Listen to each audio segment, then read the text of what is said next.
স্বাগত জানাচ্ছি আমি তানভীর হাসান মেঘ। দিনের সবচেয়ে যে আলোচিত বিষয়টি সেটি নিয়ে আপনাদের সামনে হাজির হই এবং এর আদ্যপান্ত আপনাদের সামনে তুলে ধরার চেষ্টা করি।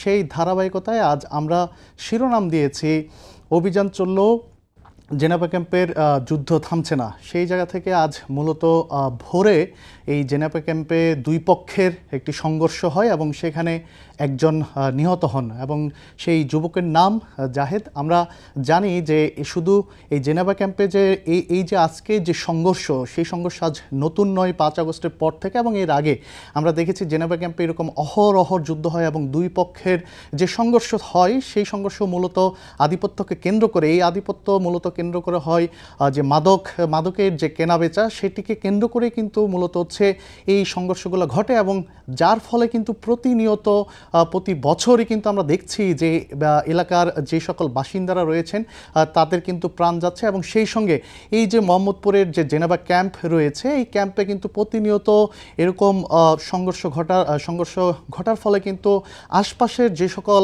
বাসিন্দারা রয়েছেন তারা কিন্তু একদমই নিরাপদ মনে করছে না এবং প্রতিনিয়তই তারা কিন্তু ভয়ভীতির মধ্যেই থাকে। আমরা সেখানে গিয়েছি, কথা বলেছি, তারা আমাদেরকে তেমনটাই জানিয়েছে।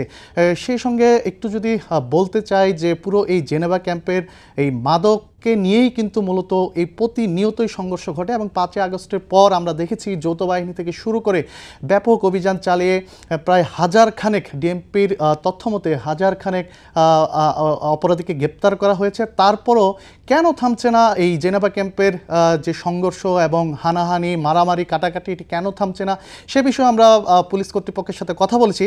তবে সেই বিষয়ে আপনাদেরকে আরও জানাবো, তার আগে আমার করা একটি প্রতিবেদন আছে, সেই প্রতিবেদনটি আমরা একটু দেখে আসতে চাই। মাদক ব্যবসা নিয়ন্ত্রণ আর আধিপত্যের দ্বন্দ্বে আবারও উত্তপ্ত রাজধানীর মোহাম্মদপুরের জেনেভা ক্যাম্প। দুই গ্রুপের সংঘর্ষে প্রাণ গেল এক তরুণের। বৃহস্পতিবার ভোরে জেনেভা ক্যাম্পের 4 নম্বর গলিতে সংঘর্ষে জড়ায় দুই পক্ষ। এ সময় একটি ককটেল এসে জাহিদের গায়ে পড়ে। আহত অবস্থায় তাকে নেওয়া হয় হাসপাতালে। পরিবারের দাবি, মাদক ব্যবসার সঙ্গে যুক্ত ছিলেন না জাহিদ। এলাকার দুই পক্ষের হামলার শিকার তিনি। আমার বাইরে দেখলে কোনো হিরোইন ছিল, কোনো কিছু না। জিগান সবার কাছে জিগান, আমার ভাই কি কোনো নেশা করতো? তারা মার্ডার করে তাদেরকে ধরে না কেন? তারা 2 দিন পর আবার এলাকায় ঢুকে কেমনে মাদক বেচতেছে, কেমনে আবার মার্ডার করে যায়? এটা কেমন আইন, কেমন থানা?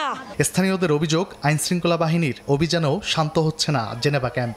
মাদক কারবারে নিয়ন্ত্রণ নিয়ে প্রায় চলছে বিভিন্ন গ্রুপের দৌরাত্ম্য। 3টার পরের থেকে তারা অত্যাচার করে বেশি। আচ্ছা, কি করে? আইসা ওই যে কোপায়, হিট মারে, বম মারে। ওরা দূর বাইরে আইয়া সবাই একজন ঘরে ঘরে কুবাইতে আসছিল। কমপক্ষে নাহলে 50-60 জন আইছে। আয়া মাইরা প্রত্যেকটা গালিতে ঘরে গালাগালি করতেছে, বাইরো হলে তো কোপায়া যায়।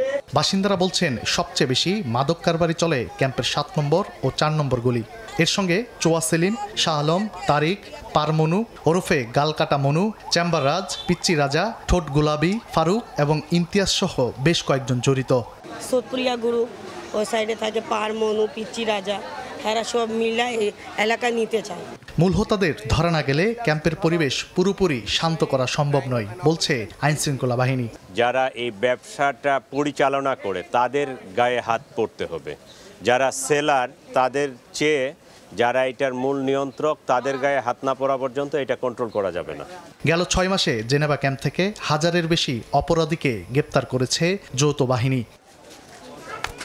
তানভীর হাসান মেঘ, সময় সংবাদ, ঢাকা।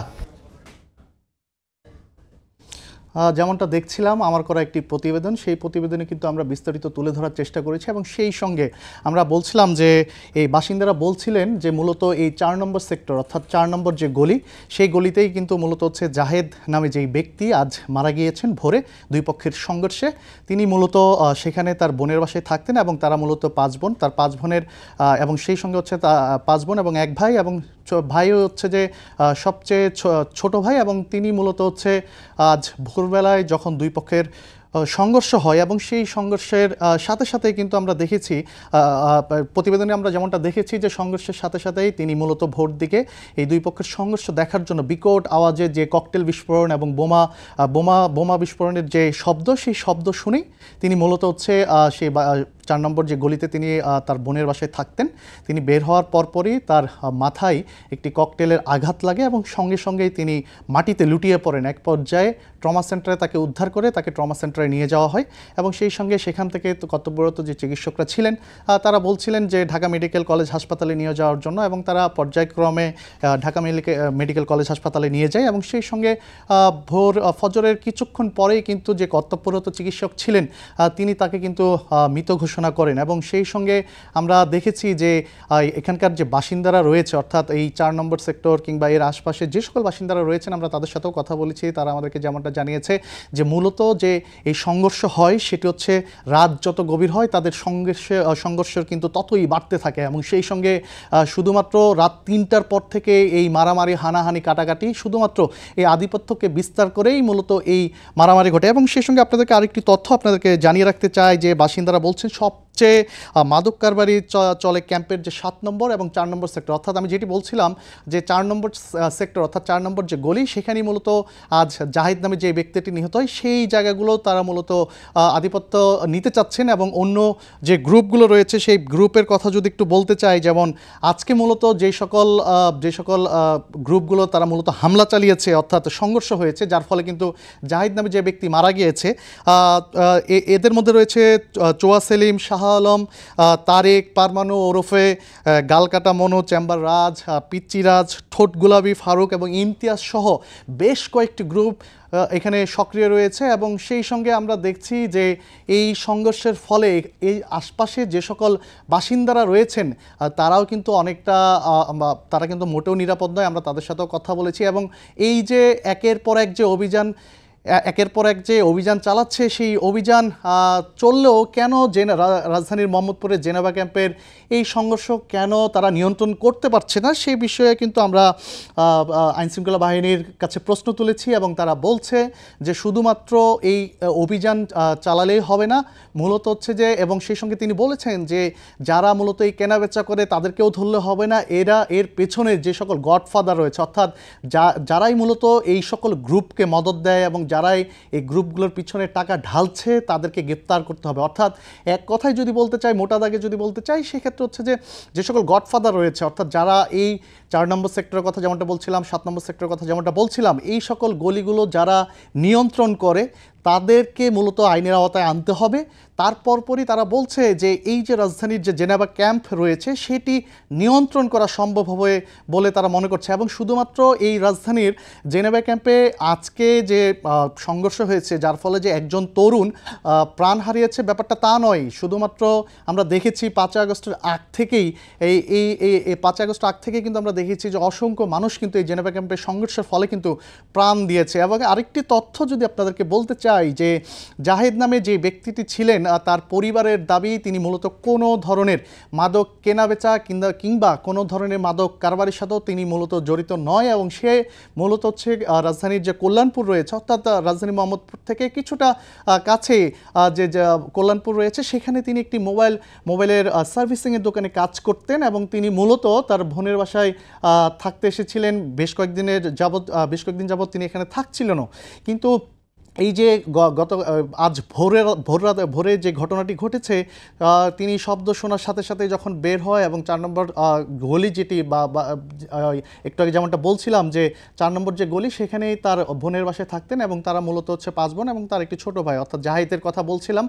এবং সেই সঙ্গে আমরা বারবার বলছিলাম যে এই যে জাহেদ তিনি মূলত এখানে তার পরিবারের যে দাবি তিনি কোনো মাদক কারবারের সাথে জড়িত নয় এবং এই বিকট আওয়াজে রাত 3টার পর যখন সংঘর্ষে লিপ্ত হয় দুই গ্রুপ অর্থাৎ এই আধিপত্যের কথা যেমনটা বারবার বলছিলাম যে বেশ কয়েকটি নামও বলেছিলাম যে সেটি চোয়া সেলিম থেকে শুরু করে শাহ আলম, তারেক, পারমানু ওরফে গালকাটা মনু এরাই মূলত এই সংঘর্ষ চালায়। তখনই তিনি শব্দ শোনার সাথে সাথে কিন্তু সে মূলত পর্যবেক্ষণ কিংবা দেখার উদ্দেশ্যে কিন্তু তিনি বের হয়েছিলেন এবং এই দুই পক্ষের সংঘর্ষের এক পর্যায়ে সে মাঝখানে পড়ে যাওয়াতে তার মাথায় কিন্তু মুহুর্মুহুর যখন ককটেল বিস্ফোরণ হচ্ছিল এবং মুহুর্মুহুর যখন বোমা বিস্ফোরণ হচ্ছিল ঠিক একটি ককটেল এসে এসে তার মাথার একদম পিছনের অংশতে লাগে এবং পরিবারের যে দাবি এবং আমরা যে সকল ভিডিও ফুটেজ আমাদের হাতে এসেছে সেখানে আমরা দেখেছি তার মাথার পেছনে ককটেল লাগার সাথে সাথেই তিনি কিন্তু মাটিতে লুটিয়ে পড়েন। এক পর্যায়ে তার মাথার ভেতর থেকে যে মগজগুলো রয়েছে সেগুলো একদম বের হয়ে যায় এবং সেই অবস্থায় কিন্তু তাকে সর্বপ্রথম একদম ট্রমা সেন্টারে নিয়ে যাওয়া হয়। সেখানে দায়িত্বরত যে চিকিৎসক রয়েছেন তিনি বারবার বলছিলেন যে এখানে চিকিৎসা দেওয়া সম্ভব না, আপনারা ঢাকা মেডিকেলে নিয়ে যান, এবং দায়িত্বরত যারা ছিলেন তারা ঢাকা মেডিকেলে নিয়ে যাওয়ার পরপরই কিন্তু তারা তাকে মৃত ঘোষণা করে। এবং একটু যদি বলে রাখতে চাই যে এই যে এতক্ষণ ধরে বলছিলাম যে মাদক কারবারের ব্যবসা, সেই ব্যবসার মধ্যে অন্যতম যে ব্যবসাটি তারা মূলত সেখান থেকে পরিচালনা করেন সেটি হচ্ছে ইয়াবা ব্যবসা, এবং গাজার ব্যবসা কিন্তু তারা মূলত সেখান থেকে পরিচালনা করেন। এবং সেই সঙ্গে এইখানকার যে মোহাম্মদপুর জেনেভা ক্যাম্পের কথা বারবার উঠে আসতেছে গণমাধ্যমে, এবং আইনশৃঙ্খলা বাহিনী অনেকটাই তৎপর রয়েছে এই অভিযান চালিয়ে যাতে জেনেভা ক্যাম্পের যে নিরাপদ স্থানে যাতে নিয়ে যাওয়া যায় এবং সেটি যাতে নিয়ন্ত্রণে রাখা সম্ভব। তারপরেও পুলিশ থেকে শুরু করে আইনশৃঙ্খলা বাহিনী সব কিছু মিলেও যে অভিযান চালালেও কিন্তু বারবার ব্যর্থ হচ্ছে। এবং তাদেরকে আমরা আজকে জিজ্ঞাসা করেছিলাম যে কি কারণে এখন পর্যন্ত জেনেভা ক্যাম্প নিয়ন্ত্রণে রাখা যায় না। তারা আমাদেরকে যেমনটা বলেছেন যে তারা প্রতিনিয়তই এখানে টহলে রাখেন এবং পুলিশ পর্যবেক্ষণে থাকে, কিন্তু তারপরে এই যে দুই গ্রুপের যে গডফাদাররা রয়েছে, অর্থাৎ পেছন থেকে যারা মদত দিয়ে বারবার এটি পরিচালনা করছে, এক গ্রুপকে অভিযানে গ্রেপ্তার করার পর যখন অন্য আরেকটি গ্রুপ বারবার হচ্ছে যে জন্ম নিচ্ছে, যার ফলে কিন্তু এই জেনেভা ক্যাম্পের যে মাদক নিয়ন্ত্রণ এবং আধিপত্য কেন্দ্র করে যে সংঘর্ষ বারবার হচ্ছে সেটি কিন্তু কোনোভাবেই নিয়ন্ত্রণ করা সম্ভব হচ্ছে না। এবং বারবার একটি কথা বলে রাখি যে চুয়া সেলিম এখন কিন্তু এই রাজধানীর মোহাম্মদপুরের যে জেনেভা ক্যাম্পে রয়েছে সেই ক্যাম্পের এই চুয়া সেলিম মূলত তার সাঙ্গপাঙ্গ যারা রয়েছে তারাই কিন্তু মূলত এই 4 নম্বর গলি এবং 7 নম্বর গলি এটি তারা দখলে নিতে চাচ্ছেন। এবং এর আগেও আমরা দেখেছি 5 আগস্টের পর বুনিয়া সোহেল থেকে শুরু করে তাকেও কিন্তু গ্রেপ্তার করা হয়েছে। সে কিন্তু জেনেভা ক্যাম্পের গডফাদার ছিল এবং সেই সঙ্গে আইনশৃঙ্খলা বাহিনীর হাতে কিন্তু তিনি গ্রেপ্তার হয়েছিলেন। আমরা দেখেছিলাম যে একটি ফার্মেসি থেকে, অর্থাৎ এই জেনেভা ক্যাম্পের একটি ফার্মেসি থেকে প্রায় কোটি টাকার বস্তাও কিন্তু উদ্ধার করা হয়েছিল। এবং তার যে সকল সাঙ্গপাঙ্গ রয়েছিল তারা কিন্তু প্রথম দিকে কিন্তু আইনের আওতায় না আসলেও পরের দিকে কিন্তু তারা আইনশৃঙ্খলা বাহিনী ধাপে ধাপে কিন্তু যে সেই অভিযান চালিয়ে কিন্তু তাদেরকেও কিন্তু আইনের আওতায় নিয়ে আসে। তারপরও আমরা দেখলাম যে এই বিগত কয়েক মাস ধরেই কিন্তু এই জেনেভা ক্যাম্পে যাওয়ার পর সেখানকার বাসিন্দাদের সাথে কথা বলেছি, তারা আমাদেরকে বারবার বলছিল প্রতিনিয়তই এই জেনেভা ক্যাম্পে মূলত হচ্ছে এই সংঘর্ষ ঘটে এবং অনেক মোটা দাগের মামলা করা আসামি তারাও কিন্তু এখন পর্যন্ত ওপেনলি ঘুরে বেড়াচ্ছে বলে বাসিন্দাদের অভিযোগ আমরা আজ শুনেছি। তো দর্শক, এই ছিল আজকের সময় টেলিভিশনের যে ফেসবুকের মাধ্যমে আমরা আপনাদের দিনের আলোচিত যে বিষয় সেটি নিয়ে আপনাদের সামনে হাজির হয়েছিলাম। পরবর্তীতে আবারও নতুন কোনো বিষয় নিয়ে আপনাদের সামনে হাজির হব। সেই পর্যন্ত ভালো থাকুন, সুস্থ থাকুন, অবশ্যই সময় টেলিভিশনের সঙ্গে থাকুন।